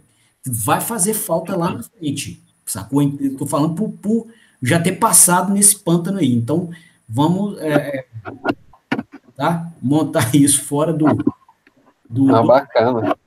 Beleza? Beleza, vamos combinar assim. A gente procura. Como é que a gente está agora de atividades avaliadas? É o Nós fizemos seguinte: 2 testes, né? vai ter mais 2 e mais 2 provas, tá? Então, Nossa, tá punk, tá? cabe isso tudo? Pois é, vamos tentar, né? Então, semana que vem vai ter o teste do terceiro módulo, tá? Uhum. E aí, depois na outra o teste do quarto, depois na outra a primeira prova e depois na outra a segunda, tá? É o que tem, é o calendário oficial do UFSJ. Enfim, mas os testes, eles estão bem de leve. Você reparou, o segundo teste aí está muito tranquilo, é rápido, bem conceitual. Enfim, a gente está também né, cobrando menos nos testes pelo tempo mais curto, tá? Tá nítido que prejudica, né, esse encurtamento de tempo. Tá? Infelizmente, a questão é a seguinte, não tem para onde correr, entendeu? É o que tem, aí vai caber bom senso, né? As provas, elas são mais numéricas, analíticas, como que é o seu estilo de prova, Léo? Ó, a primeira prova, ela é feita em computador.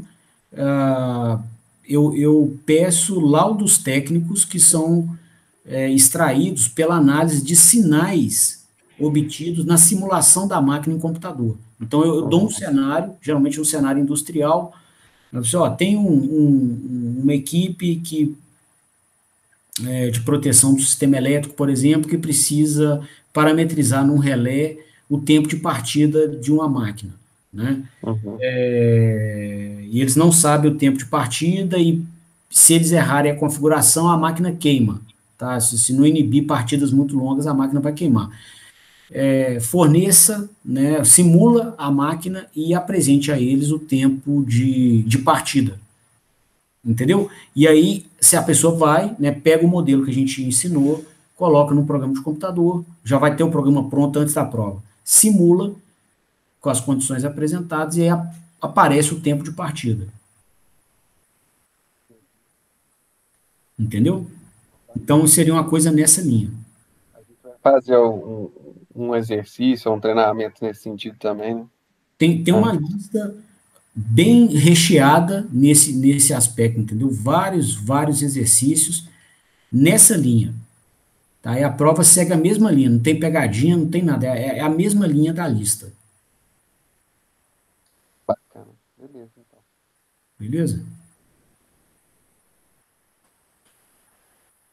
Então, bacana. Mais alguma dúvida, moçada? Mais alguma consideração?